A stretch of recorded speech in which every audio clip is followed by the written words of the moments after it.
Who is this Jesus of Nazareth? He's a prophet, a great prophet.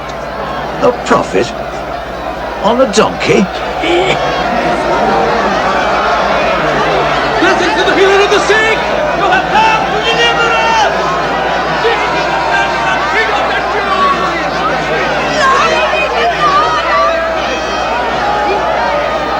Isaiah said, Jerusalem, daughter of Zion, behold, thy king cometh unto thee, humble and meek. Cry out for the Lord, Son of David! Master, you are the hope of Israel! You are our prophet and our savior!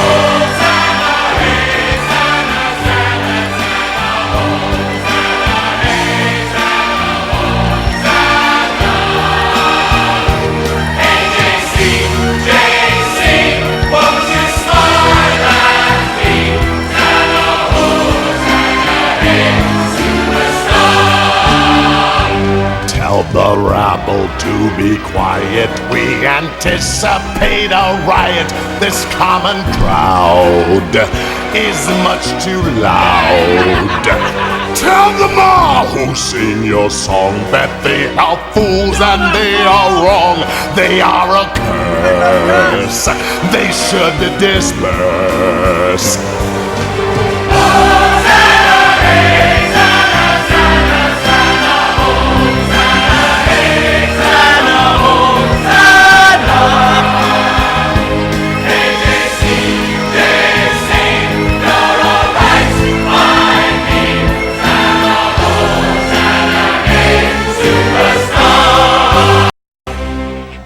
Why waste your breath moaning at the crowd?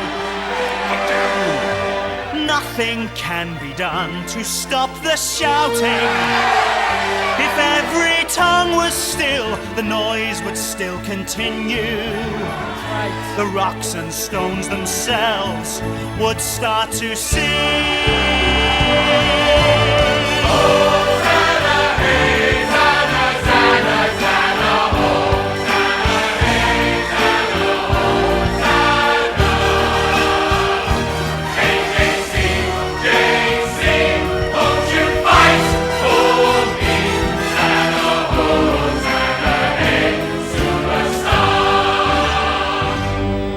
Sing me a song, but not for me alone. Sing out for yourselves, for you are blessed. There is not one of you who cannot win the kingdom. The slow, the suffering, the quick, the dead.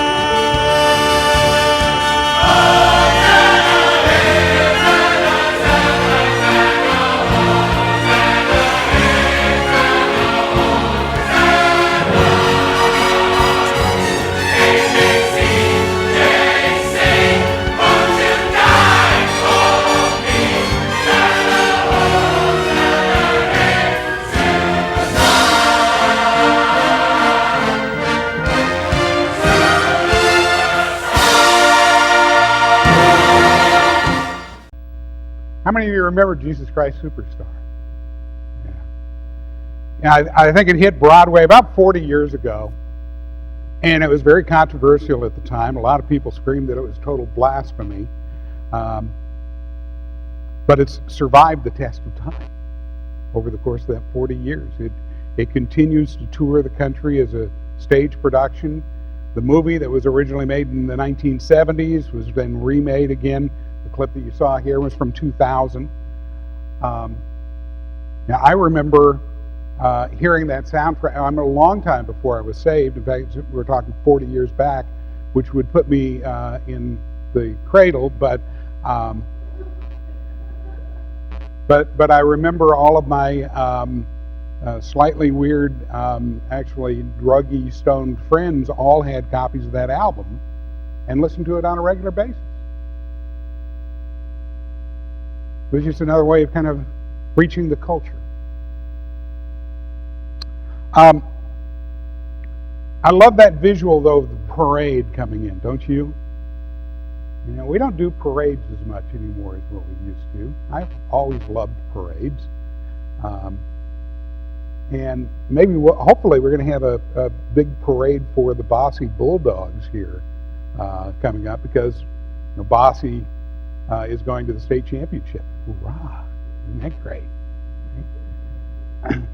And then, at the risk of having all of the Kentucky fans walk out right now,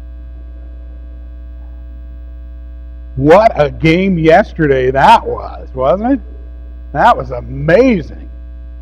And so now we've got IU going into the Sweet 16, and people in Bloomington are already thinking about that parade, because we love to have those parades for people when they're victorious. The parade for the Denver Broncos after this year's Super Bowl, 1 million people showed up for that parade. And the amazing side note to that is that not one crime was reported during the time that the parade was going on, with 1 million people there for the parade. It's pretty amazing. But the parade that we're talking about from 2,000 years ago is something totally different. Jesus, who had built this reputation, we talked last week about what Jesus would preach and how he preached, and the fact that the Pharisees were out to try to trip him up. And so as Jesus entered into the city with this huge procession of people, the Pharisees were getting really, really nervous. Not nervous because they're getting ready to meet the Lord of Lords, but nervous because this guy, Jesus, is bringing huge crowds with him everywhere he goes. And so he comes into the city riding on a donkey. And people are laying those palm branches down in front of him and garments in front of him for his path as he makes his way into the city. And what helped to kind of spur the excitement about Jesus coming was the fact that he had just finished a miracle that so many people had heard about, the bringing somebody back to life from the dead. He raised Lazarus from the dead. It's a pretty big deal. And so that was part of the shouts that were going around the city, is to come and see this man who raised Lazarus from the dead.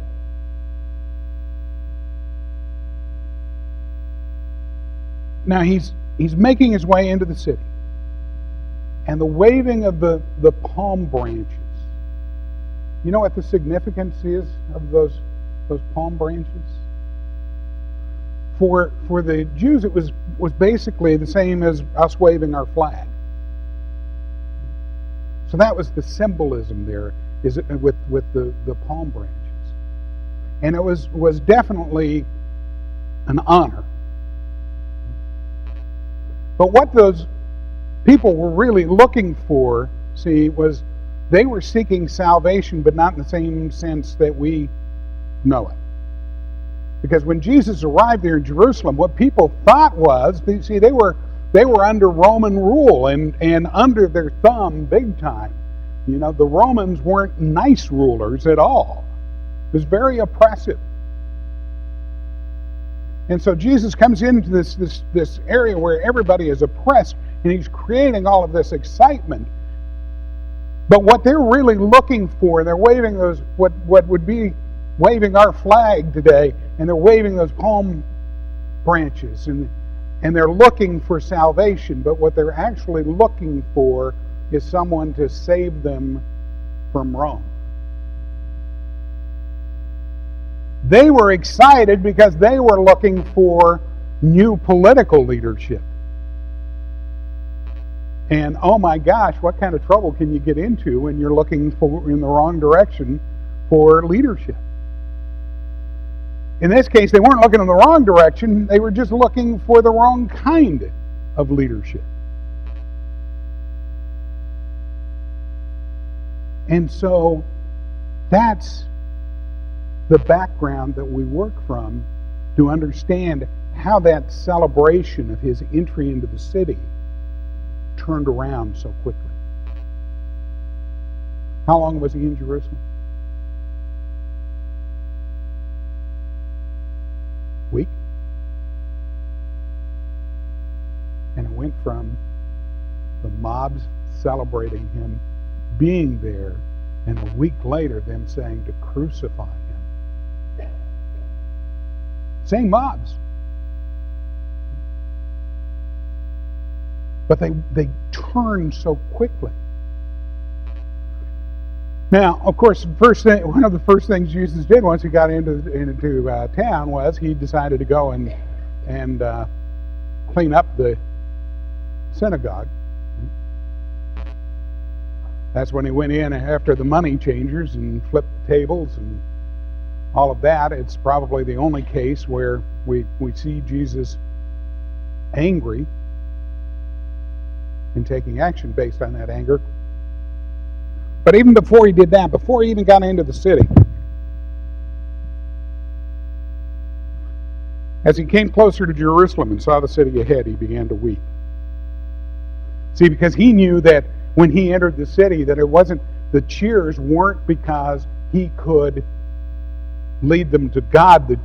He knew that the cheers were going to come his way because they were looking for a political change.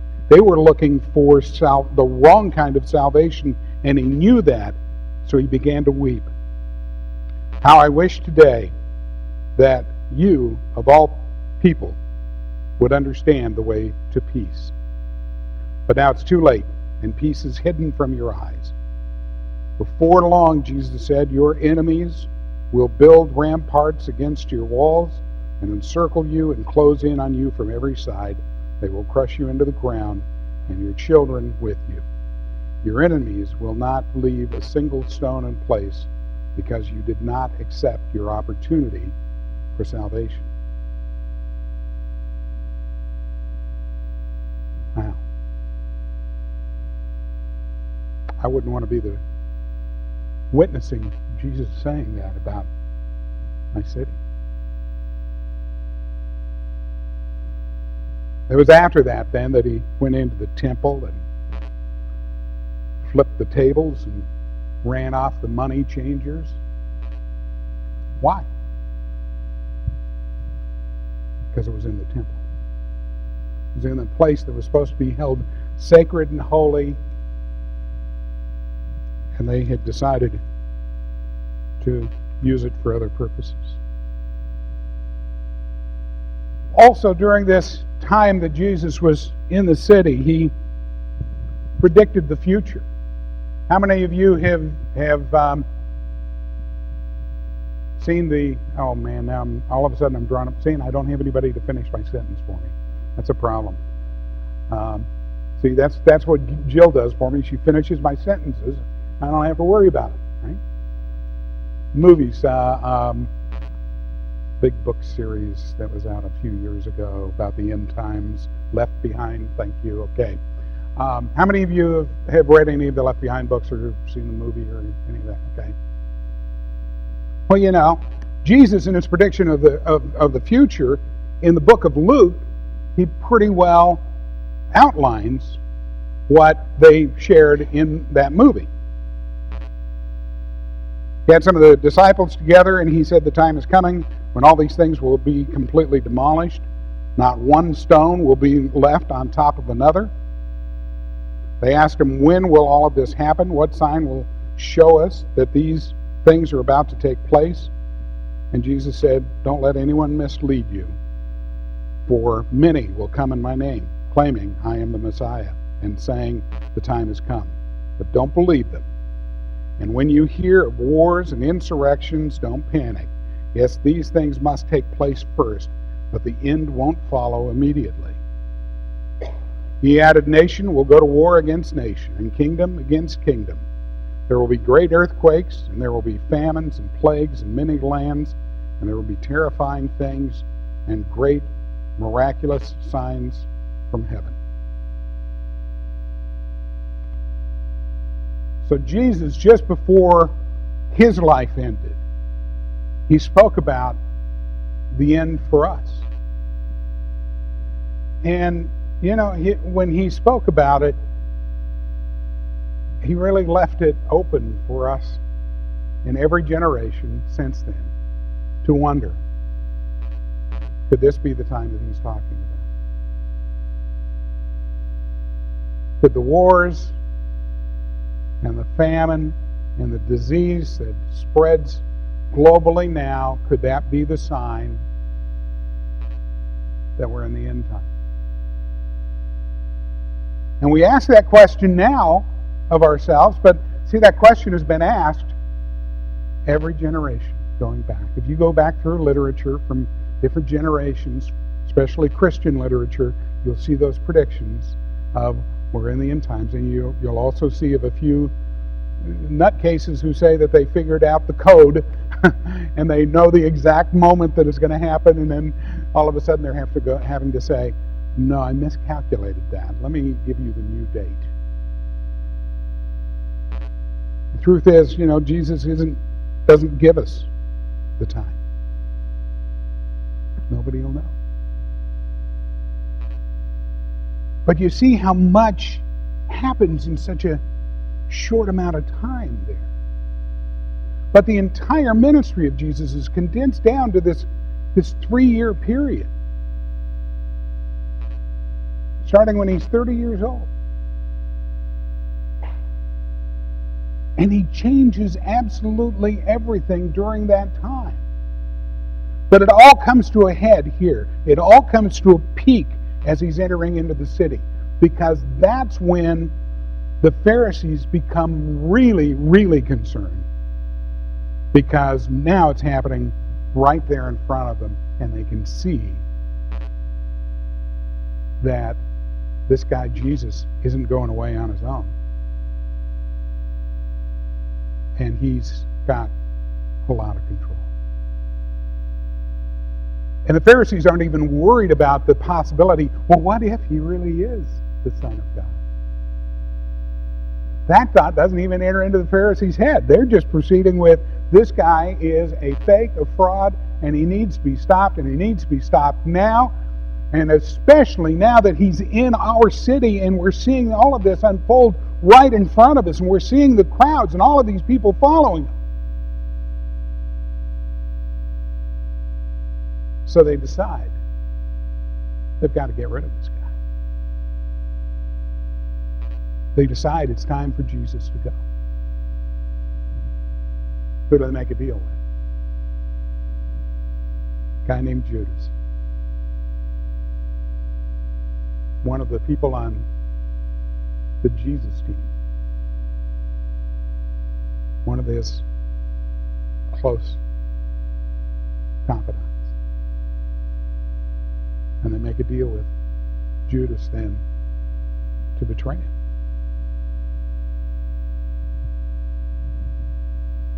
We've gone from parade and celebration, anger, predictions of the future, and then betrayal. I don't know about you. How many of you have been betrayed by a close friend or family member before? Oh, yeah. I have. What's our reaction to betrayal? I mean, there are families that are completely fractured, completely split up over betrayal. A family member betrays another family member, and then they're never going to talk again.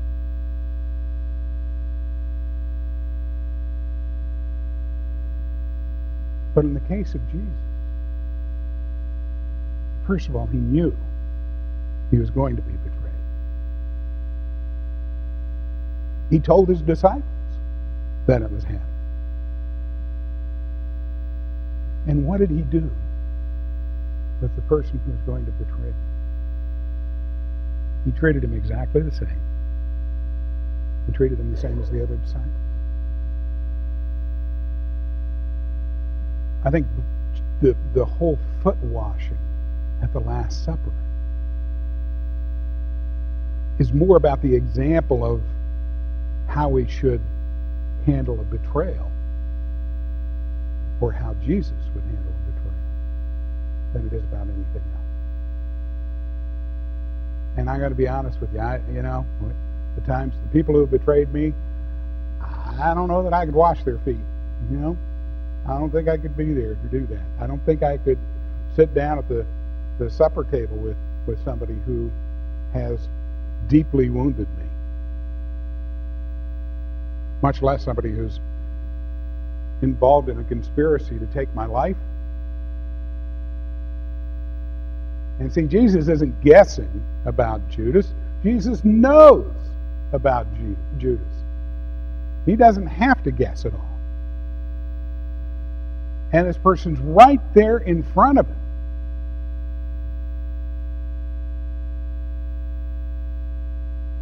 And because of that betrayal from Judas, and this is what in the Maundy Thursday service this week, we'll talk more about that relationship and about what took place in that room that night.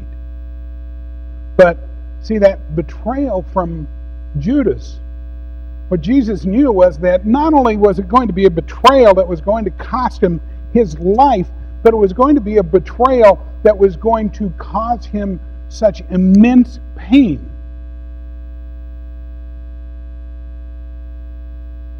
The death of Jesus on the cross wasn't something that was just like, boom, it's over with. He was beaten.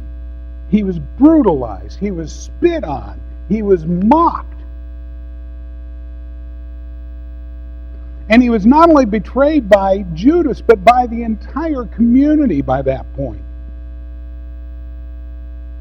Because everybody decided that they would rather accept the release of a killer and crucify Jesus.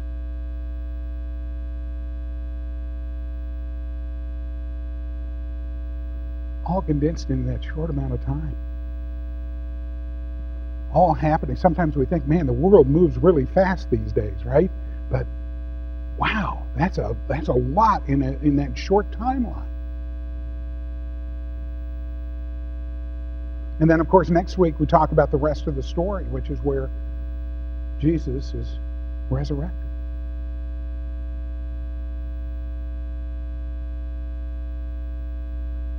The imagery that we give out at Easter every year is about those crosses. And that's not really the Easter image. Because the real Easter image is an empty tomb.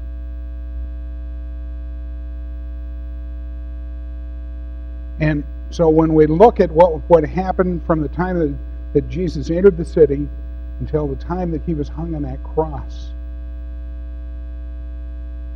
there's sadness and mourning in all of that. But that's followed by the most incredible joy imaginable when people went and found that tomb empty. So that's the joy of the season.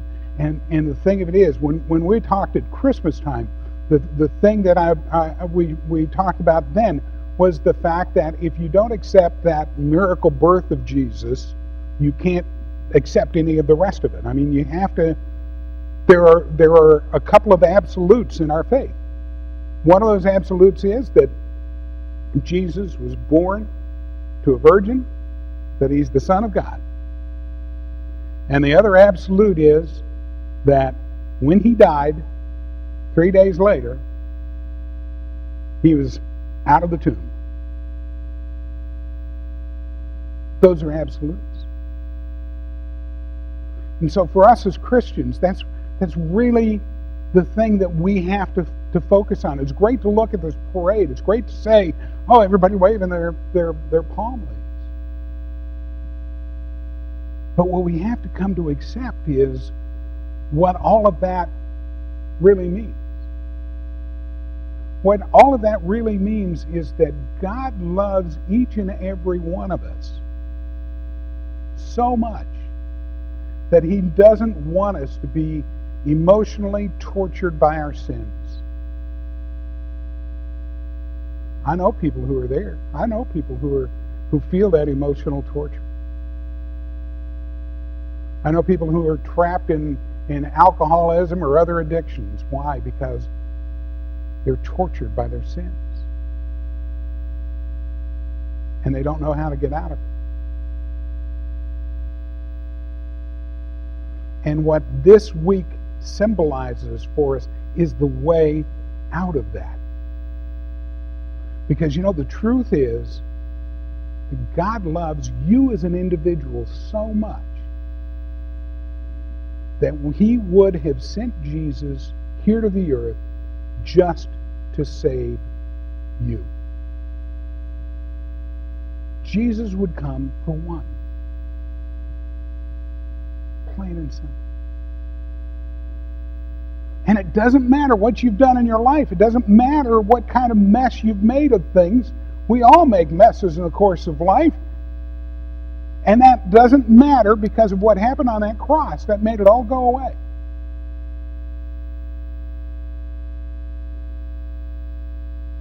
And it's all condensed down to the activities of this last week. Of Jesus entering into the city of Jerusalem, knowing what lies ahead for him. Knowing that there's betrayal, and knowing that there's a brutal death that's awaiting him.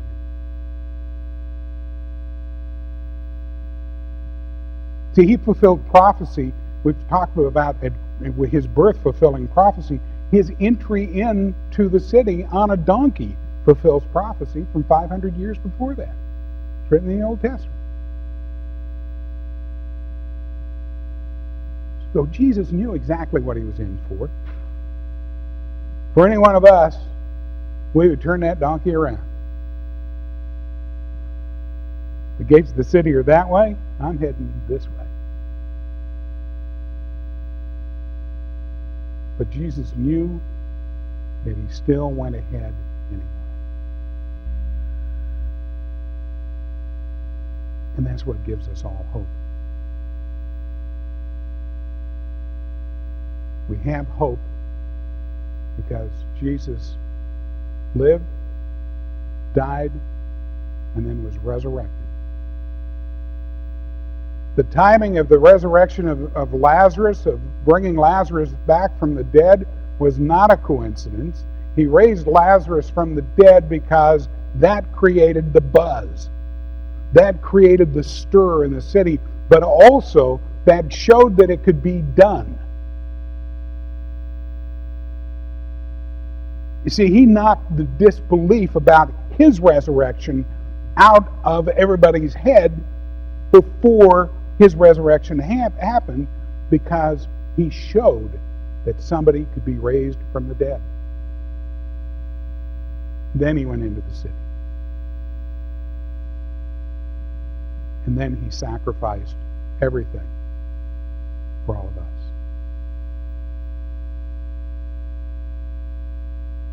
I want to really encourage you to be here Thursday night for Maundy Thursday. That's going to be a really special time. And then for Easter Sunday, for a great celebration. Last week I did see some people that posted, by the way, their pictures on Facebook for their selfies. I didn't bring my phone today with me, so I can't do my own selfie, but snap a picture. I think we've got this thing fixed now, where it's not doing wavy lines and stuff when your phone's on. Snap a picture or find something else that's going to be a way of making that invitation to people. See, in today's day and age, we don't have to do it in person. We can do it on social media. So this week, make an invitation to somebody to be here for service next week, or to all of your online friends to be here